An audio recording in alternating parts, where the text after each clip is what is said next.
Seorang satpam miskin dengan gaji tahunan $50.000 tiba-tiba menyadari bahwa putrinya di masa depan mungkin menjadi juara dunia. Karena itu, bahkan sebelum mereka lahir, ia sudah menulis rencana pengembangan karir sepanjang 78 halaman. Saat putri-putrinya berusia 5 tahun, ia tidak hanya menghafal buku profesional tentang tenis, tetapi juga melatih mereka ketat sesuai isi buku. Bahkan saat hujan deras latihan tidak pernah berhenti. Ketika putri-putrinya berusia 10 tahun, ia membawa buku rencana karir dan video latihan, berkeliling ke klub tenis besar untuk mempromosikan putrinya, namun selalu ditolak. Karena tenis eksklusif bagi kaum elit kulit putih, sebagai orang kulit hitam, dia tidak disukai. Bahkan rencana karir rinci itu diejek sebagai mimpi siang bolong konyol. Akhirnya, ada pelatih melihat potensi kedua putrinya, namun mundur karena kontrak Richard yang hampir mustahil. Richard tidak hanya meminta klub menyediakan perlengkapan terbaik, tetapi juga menuntut semua pelatihan gratis. Pelatih itu berkata, tidak ada yang mau mengambil risiko sebesar itu, karena tenis olahraga membutuhkan biaya sangat besar. Dan ini olahraga sangat sulit, bahkan miliuner belum tentu bisa melatih atlet profesional. Apalagi kamu, satpam dari lingkungan kumuh kulit hitam. Bukan hanya pelatih kulit putih meragukannya, bahkan tetangga kulit hitam menuduhnya gila dan mengkritik latihan intensitas tinggi sebagai bentuk penyiksaan anak-anaknya. Namun, keraguan pelatih dan penolakan tetangga tak mampu menghentikan langkahnya melatih. Ia tetap menjalankan rencananya dengan tekun. Malam hari bekerja satpam menghidupi keluarga, siang hari membawa putri-putrinya ke lapangan bekas berlatih tenis. Begitulah, mereka merasakan kehangatan keluarga lewat tenis, meski harus melempar raket. Latihan ini melatih kekuatan lengan, menggunakan aturan bowling untuk melatih akurasi tinggi di bawah terik matahari. Dengan latihan harian, kemampuan tenis mereka semakin matang, membuat hidup terasa hangat dalam kebebasan, dan kehangatan keluarga meresap tanpa hambatan. Namun, selalu ada orang yang ingin merusak kedamaian dan kenyamanan ini. Karena mereka tinggal di lingkungan rawan kejahatan, penuh geng, dan sering baku tembak, maka saat memperhatikan kemampuan tenis putri-putrinya, Richard juga harus selalu waspada terhadap lingkungan sekitar. Dulu, setiap melihat preman mendekat, dia segera membawa putri-putrinya pergi. Tapi hari itu, ketika preman mulai mengganggu putri sulungnya 16 tahun, dia tak mau menahan diri. Dia lebih dulu meminta putri-putrinya menunggu di mobil. Setelah itu, kata-kata tajam dia memperingatkan preman untuk menjauh dari putrinya, tidak salahkan dia bertindak kasar. Namun preman tidak menanggapnya, bahkan mereka menahannya di tanah dan memukulinya. Meski hatinya dipenuhi amarah, Yingzi berteriak membalas, tapi Richard menahan emosinya, karena dia tidak ingin menunjukkan sisi brutalnya di depan putri-putrinya. Dalam perjalanan pulang, dia dengan tenang berkata pada putrinya, waktu kecil aku juga dipukuli dan dibully orang karena alasan. Zizi belum pernah mendapat rasa hormat. Aku tahu betapa beratnya hidup ini. Itulah sebabnya aku berusaha keras mendidik kalian, berjuang agar kalian jadi juara, kekaguman hormat dari dunia. Dan aku yakin, kita pasti berhasil. Di bawah didikan Richard, putri-putrinya tumbuh jadi percaya diri optimis. Meski hidup kemiskinan, 5 gadis berdesakan di satu kamar, mereka tak pernah mengeluh putus asa, selalu dipenuhi tawar yang energi positif. Namun Richard menyadari hal itu. Cara seperti ini bukan solusi jangka panjang. Menemukan klub tepat, putri-putrinya bisa keluar dari lingkungan seperti ini. Karena cara konvensional tidak membuahkan hasil, akhirnya dia membawa 2 putrinya paling berbakat, datang tanpa diundang ke perkebunan, agar pelatih bisa melihat langsung kemampuan mereka di lapangan. Awalnya, melihat 3 orang kulit hitam miskin, pelatih tidak tertarik dan merasa buang-buang waktu. Tapi karena bujukan Richard gigih dan tak kenal lelah, dia akhirnya terpaksa setuju melihat kemampuan kedua gadis itu. Inilah titik balik nasib mereka. Di lapangan, bakat dan kemampuan mereka terlihat jelas, pukulan forehan backhand dikuasai baik, kemampuan mengontrol bola luar biasa membuat pelatih terkesan. Terutama sang kakak, Venus, kecepatan kekuatannya menonjol. 2 bersaudara belasan tahun ini menarik perhatian pelatih bersedia melatih sang kakak gratis. Adiknya, Serena, kecewa setelah mengetahui hal itu. Namun Richard justru memberitahunya bahwa kamu harus selalu siap menghadapi tak terduga. Ibunya menghibur, kamu merasa diabaikan, tapi sebenarnya tidak, karena kamu juga mendapatkan sesuatu luar biasa, bimbingan langsung dariku. Ternyata, Richard sudah menyiapkan rencana cadangan sejak awal. Saat Venus latihan, dia berdiri di luar lapangan, merekam dengan kamera video. Setelah itu, rekaman berharga dibawa pulang agar istrinya bisa melatih Serena disiplin, mengikuti petunjuk di video. Waktu berlalu, musim panas penuh semangat, angin kencang dan harapan membara. Ada juga ketenangan dari kenangan mengendap. Di lapangan ini, ada kesepian tak dilirik siapapun, tapi juga harapan puisi dan masa depan indah. Jika menoleh ke belakang, waktu seolah berlalu diam-diam. Menatap ke depan, ada pemandangan penuh perjuangan di bawah bintang dan bulan. Seiring kemajuan pesat Venus, pelatih menyarankan Jaiko kejuaraan tenis junior, karena di sana Venus tak hanya bisa menembus batas dirinya lewat pertandingan, tapi juga menjadi panggung terbaik untuk mulai bersinar. Wajah Venus penuh harapan. Richard pun setuju. Tak lama kemudian, hari pertandingan tiba. Karena ini kali pertama Venus bertanding, Richard tahu putrinya pasti gugup. Maka ia mengingatkan Venus untuk tidak terlalu memikirkan hasil, cukup nikmati prosesnya. Meski tanpa santai, saat pertandingan resmi dimulai, Venus tetap saja melakukan banyak kesalahan karena gugup. Untungnya, Richard muncul tepat waktu dan dengan satu kalimat, ia berhasil menenangkan hati Venus dan membantunya kembali ke performa seperti saat latihan. Berkat keunggulan teknik dan kekuatan, Venus melaju mulus tanpa hambatan, meraih gelar juara tanpa keraguan. Mungkin karena kemenangan terlalu mudah, dalam perjalanan pulang, Venus dan adik-adiknya mulai membanggakan diri dan meremehkan lawan. Ini membuat Richard sangat marah, karena menurutnya, setiap orang di lapangan, baik menang maupun kalah, harus dihormati. Tak hanya itu, setelah sampai di rumah, ia juga mengajar seluruh keluarga menonton kisah Cinderella. Setelah film selesai, ia kembali bertanya kepada anak-anaknya, apa yang mereka pelajari dari cerita itu. Ada yang bilang harus selalu punya mimpi, ada juga yang bilang tidak boleh sembarangan membuang sepatu. Namun, semua jawaban itu bukanlah yang diinginkan Richard. Yang sebenarnya ingin ia tanamkan pada putri-putrinya adalah, dalam situasi apapun, mereka harus tetap menjaga hati yang murni dan rendah hati. Kalau tidak, mereka akan mudah terlena oleh kemenangan atau hancur tak berdaya karena kegagalan. Sejak saat itu, kedua bersaudara itu mulai menenangkan hati dan berlatih tenis dengan lebih giat. Namun, pada suatu hari, setelah mereka selesai latihan di tengah hujan deras dan pulang naik mobil ke rumah, mereka tiba-tiba menemukan ada mobil polisi yang terparkir di depan rumah. Ternyata, tetangga mereka melaporkan dugaan kekerasan terhadap anak. Mendengar hal itu, Richard langsung naik pitam. Ia memang tidak menyangkal bahwa ia sangat keras pada putri-putrinya, tapi semua itu ia lakukan demi kebaikan mereka. Agar mereka punya kesempatan untuk keluar dari lingkungan yang penuh kekerasan dan kejahatan ini, dan semua usahanya itu tidak sia-sia. Selain Venus dan Serena yang memang sangat berbakat di bidang tenis, tiga putrinya yang lain juga selalu berprestasi di sekolah. Karena tidak menemukan bukti kekerasan apapun, polisi akhirnya pergi dengan kecewa. Namun saat itu, sang istri yang biasanya lembut tiba-tiba berjalan ke rumah tetangga, lalu mengetuk pintu mereka dan dengan marah memperingatkan agar tidak ikut campur lagi. Sebenarnya semua orang tahu, tetangga itu hanya iri saja. Lebih tepatnya, dia tidak ingin, bahkan tidak mengizinkan, anak-anak dari pasangan kulit hitam menjadi luar biasa. Namun, di berbagai turnamen besar setelahnya, bukan hanya Venus yang melaju tanpa hambatan dan meraih 17 trofi juara dalam setahun. Bahkan adiknya, Serena, juga melejit, pertama kali ikut turnamen sudah jadi runner-up, dan setelah itu mendapat sorotan. Kedua kakak beradik itu akhirnya berhasil tampil di berbagai headline utama, dan dengan penuh kehangatan dipuji sebagai anak ajaib tenis. Bahkan ibu negara datang untuk berfoto bersama mereka. Ada juga agen top yang rela antre di depan pintu untuk menawarkan kontrak. Mereka berjanji akan menanggung semua biaya tenis kedua kakak beradik itu ke depannya, tapi dengan syarat mereka harus ikut lebih banyak turnamen dan menjalani latihan yang lebih intens, karena hanya dengan cara itu, para pemain bisa berkembang lebih cepat dan mendapatkan lebih banyak sorotan. Namun, hal ini justru bertolak belakang dengan rencana Richard. Menurutnya, di usia seperti ini, anak-anak lebih butuh pendidikan, dan dia bahkan berencana untuk tidak lagi membiarkan putrinya ikut turnamen junior apapun, karena dalam beberapa pertandingan sebelumnya, dia menemukan banyak orang tua demi kemenangan rela mendukung anak-anak mereka curang, dan setiap kali kalah, mereka langsung memaki-maki. Anak-anak pun tidak sanggup menahan tekanan, sehingga emosi mereka sangat tidak stabil. Richard khawatir jika putrinya terus-menerus berada di lingkungan seperti ini. Anak-anak bisa rapuh dan terlalu mementingkan hasil. Jadi Richard memutuskan membiarkan mereka memperbaiki karakter dan menenangkan diri, kembali bertanding saat usia tepat untuk menjadi profesional. Namun, pelatih merasa waktu tak menunggu siapapun, dan mundur dari pertandingan kini sama saja menghancurkan masa depan, karena pemain terkenal ditempa dari ribuan pertandingan. Namun, Richard mantap dengan keputusannya, kedua orang berbeda pandangan ini berpisah. Meski sudah membuat keputusan, Richard tak tahu pilihannya benar, jadi ia pergi ke lapangan tenis. Ia mencoba meredakan emosinya bermain tenis. Tak disangka, preman yang mengganggunya kembali datang dan mulai memprovokasi. Awalnya Richard tidak mau menanggapi, tapi ketika lawannya mengancam menyebut anak perempuannya, ia seperti singa yang tersentak marah, langsung mengambil raket dan memukulkannya keras. Namun, satu lawan banyak tetap sulit, dan ia cepat dijatuhkan ke tanah dilemparkan begitu saja. Setelah sadar, hati yang kesal sejak awal, ia memutuskan membalas dendam mengambil kembali harga dirinya. Namun saat ia mengendarai mobil mencari para preman dan bersiap mendekat dengan senjata, tiba-tiba mereka ditembak mati brutal oleh geng saingan. Pada saat itu, Richard sempat kehilangan akal sehat kembali sadar. Membalas kekerasan dengan kekerasan akan membawa tragedi lebih besar. Satu-satunya cara melindungi keluarganya adalah meninggalkan tempat ini. Maka ia mulai berusaha keras menghubungi para pelatih terkenal seluruh negeri. Akhirnya, usaha tidak mengkhianati hasil, ia berhasil menghubungi pelatih ternama Florida, Machi.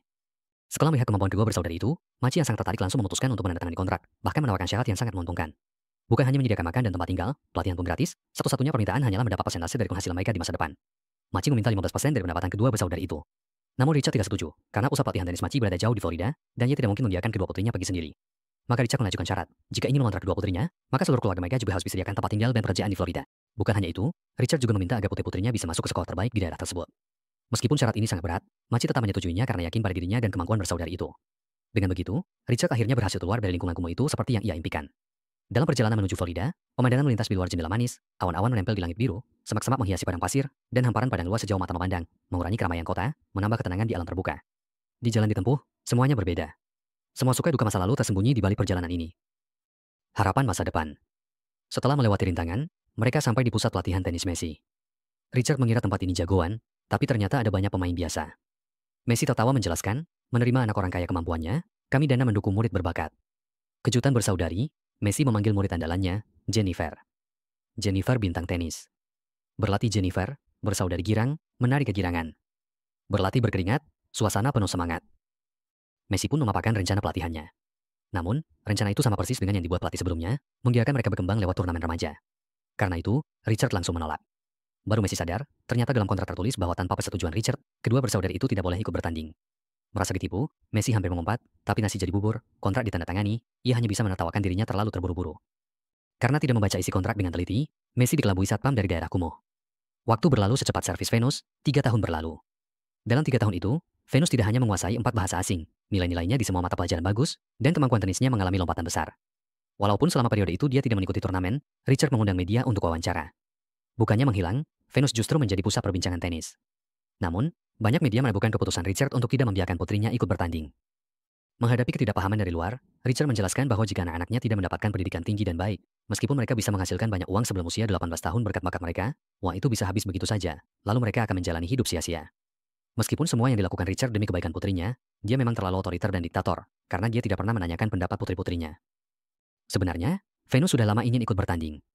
Untuk itu, dia bahkan khusus meminta Messi membantunya membujuk ayah mereka. Karena 3 tahun terakhir Messi sudah berkali-kali gagal, dia enggan mencoba dan merasa sia-sia. Namun, melihat tatapan penuh harap dari Venus, dia tidak tega menolak dan setuju membantu. Messi kembali dengan luka tebal menemui Richard, hati-hati berkata bahwa Venus sudah berusia 14 tahun dan baik dari segi teknik maupun fisik, dia sudah di kondisi terbaik. Dia mampu menghadapi pertandingan menegangkan, dan aku melihat hasrat serta semangat juang di matanya. Aku tidak ingin gairah seperti itu padam. Mungkin karena tersentuh oleh kata-kata ini, Richard tidak menolak seperti biasanya, melainkan tersenyum dan berkata akan mempertimbangkannya. Melihat secercah harapan, Messi menyampaikan kabar baik ini kepada Venus berlatih. Namun, ketika dia selesai mengurus urusan lain dan bersiap melatih Venus lagi, dia diberitahu bahwa Richard membatalkan latihan sepihak, tapi juga membawa kedua saudari itu pergi bermain ke Disneyland di sebelah. Tidak tahu apa yang terjadi, Messi marah mendatangi rumah Richard. Kebetulan saat itu, Richard baru saja pulang dari Disneyland bersama istri dan anak-anaknya. Karena marah, Messi mempertanyakan Richard di depan Venus tentang alasan absen dari latihan sore. Namun tadi sangka Richard berkata, aku sudah mempertimbangkannya, dan aku tidak akan membiarkan Venus ikut kejuaraan. Ternyata, saat Richard setuju mempertimbangkan putrinya boleh ikut turnamen, tiba-tiba televisi di samping mereka menyiarkan berita. Dulu, Jennifer, yang berjaya di lapangan dan baru berusia 18 tahun, ditangkap karena mengonsumsi narkoba. Richard merasa semua itu terjadi karena Messi terlalu menekan, menyebabkan tragedi. Demi mencegah putrinya bernasib serupa, ia tegas membatalkan niat ikut turnamen. Namun, keputusannya ini tak hanya membuat Messi marah, tapi juga untuk pertama kalinya membuat istrinya yang selalu mendukungnya merasa tak puas. Kamu terlalu egois dan merasa paling benar. Meskipun aku paham kamu hanya ingin anak-anak perempuan kita tidak salah jalan, takut mereka tak sanggup menanggung tekanan, makanya kamu selalu maju dan mengambil semua keputusan untuk mereka. Tapi sebagai orang tua, seharusnya harus bisa melepaskan. Akan ada masanya, anak-anak harus berjalan sendiri, menghadapi dunia yang tidak sempurna, bahkan kadang terasa buruk, sendirian. Sekarang menurutku, kita sudah menjalankan tugas kita sebagai orang tua. Selanjutnya, kita harus percaya bahwa mereka bisa bertanggung jawab atas pilihan mereka sendiri. Lagi pula, anak itu seperti pasir di tangan, kalau dipinggang terlalu laju justru lebih mudah hilang. Kata-kata tulus dari istrinya itu sangat menyembuhkan Richard. Itu membuatnya sadar akan sikap otoriternya. Keputusan sepihaknya telah membuat putrinya kehilangan hak. Karena setelah mengetahui dirinya tidak bisa ikut bertanding, Venus pergi ke lapangan sendirian kesal. Menyadari kesalahannya, malam itu Richard mendatangi Venus dan menjelaskan alasan mengapa ia bersikap keras kepala. Ternyata, masih kecil, Richard yang berkulit hitam pernah dipukuli sekelompok orang kulit putih hanya karena tak sengaja menyentuh tangan mereka. Ayahnya tidak membela Richard, malah seperti anjing ketakutan, melarikan diri sendirian. Richard kecil dibiarkan menanggung sakit dan menangis sendirian. Meskipun Richard tak pernah merasakan perlindungan kasih sayang ayah, ia tak ingin jadi seperti ayahnya. Ia tak ingin anak-anaknya tumbuh tanpa sandaran seperti dirinya. Itulah sebabnya ia berusaha menunjukkan kasih sayang ayah, meskipun di mata orang lain. Kasih sayang seperti ini terkesan obsesif, tapi niat awalnya selalu untuk melindungi anak-anaknya, agar mereka tidak menjadi korban perundungan dan diskriminasi. Karena meskipun status orang kulit hitam meningkat, mereka sering didiskriminasi. Apalagi, sebagai bintang tenis dunia, Venus bukan hanya mewakili dirinya sendiri, tapi juga semua gadis kulit hitam. Ia akan menghadapi lebih banyak keraguan dan tekanan, jika tidak ada dukungan. Jadi, jalan yang harus ditempuh sangat berat, Richard semakin tegang dan berhati-hati. Namun, ia mengabaikan satu hal penting, bahwa di bawah bimbingan positifnya, putrinya tumbuh menjadi pribadi percaya diri dan tangguh. Akhirnya, ayah dan anak itu membuka hati mereka, dan anak burung yang dilindungi kasih sayang ayahnya kini menghadapi ujian mengepakkan sayap dan terbang tinggi. Kabar kembalinya Venus ke dunia tenis setelah 3 tahun langsung menggemparkan dunia. Bahkan, malam sebelum pertandingan, Nike menawarkan kontrak sponsor senilai $3 juta AS, namun hanya berlaku malam itu. Begitu pertandingan dimulai, kontrak itu akan hangus. Hanya dengan menggerakkan jarinya, Venus bisa mengantongi $3 juta. Dengan begitu, mereka bisa memperbaiki kehidupan dan mewujudkan lompatan kelas sosial.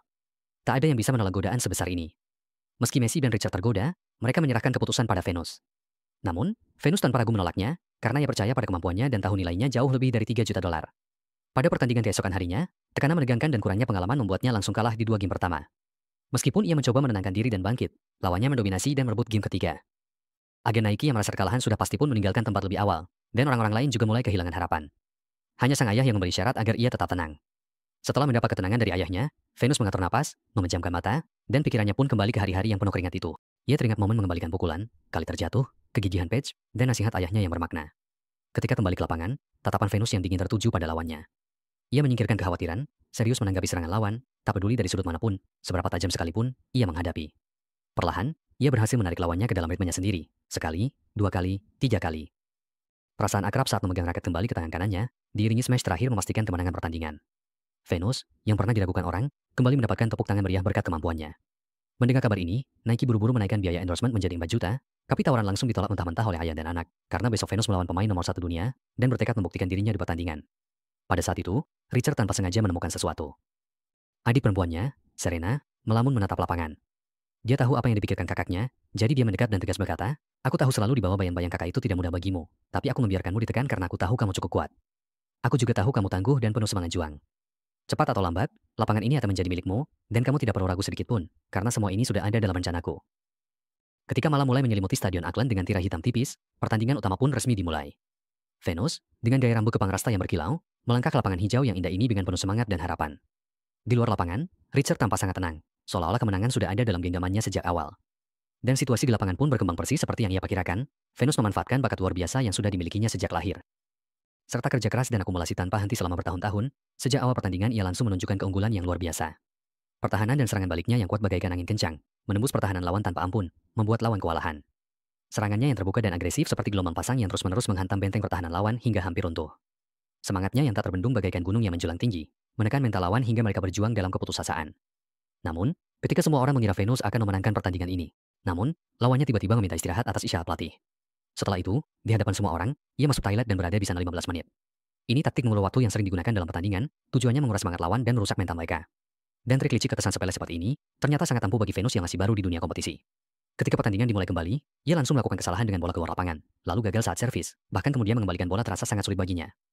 Sebaliknya, lawannya justru semakin tampil percaya diri dan terus makan, hingga akhirnya Venus harus menelan kekalahan dengan rasa kecewa. Selesai pertandingan, ia duduk sendirian di ruang ganti, lalu dalam kekecewaan dan menyalahkan dirinya sendiri atas kekalahan itu. Namun, berbeda dengan banyak orang tua yang cenderung menekan anaknya, Richard justru memberinya semangat dan berkata, "Ayah belum pernah sebantai ini pada musuhmu hidup. Dalam 2 jam tadi, kamu terus menekan pemain nomor 1 dunia, tidak pernah menyerah, bahkan sempat memaksanya menggunakan trik curang. Kalau setelah semua itu kamu tidak menghormati dirimu sendiri, maka orang lain pun tidak akan menghormatimu." Setelah mendengar kata-kata ini, Venus kembali mendapatkan keberaniannya. Ia memanggul tasnya, berjalan keluar lapangan dengan kepala tegak bersama keluarganya, dan semua yang dikatakan ayahnya terbukti. Saat mendorong pintu keluar gedung olahraga, di luar dipenuhi oleh banyak orang yang menyambutnya. Mereka semua bersorak gembira, meneriakkan nama Venus. Mungkin bagi mereka, Venus adalah juara sejati, karena kemampuan dan sikapnya pantas mendapatkan gelar kehormatan itu. Tak hanya itu, 9 bulan kemudian, di usia 15 tahun, Venus juga menerima kontrak endorsement dari Reebok, bukan 3 juta, juga bukan 4 juta. Melainkan jumlah yang mencengangkan, yaitu 12 juta dolar, dan Serena pun 2 tahun kemudian mengikuti jejak Venus masuk ke tur profesional. Rencana yang Richard buat untuk putri-putrinya saat masih tinggal di daerah kumuh itu, hampir semuanya menjadi kenyataan. Itulah tadi alur cerita film King Richard. Terima kasih sudah nonton video ini sampai habis. Jangan lupa untuk like, share, dan subscribe channel Short Film untuk pembahasan film lainnya. Jika kalian ingin request pembahasan film silakan komen di bawah. Sampai jumpa di video selanjutnya, dan semoga harimu menyenangkan. Jangan lupa ikuti Facebook dan Instagram kita.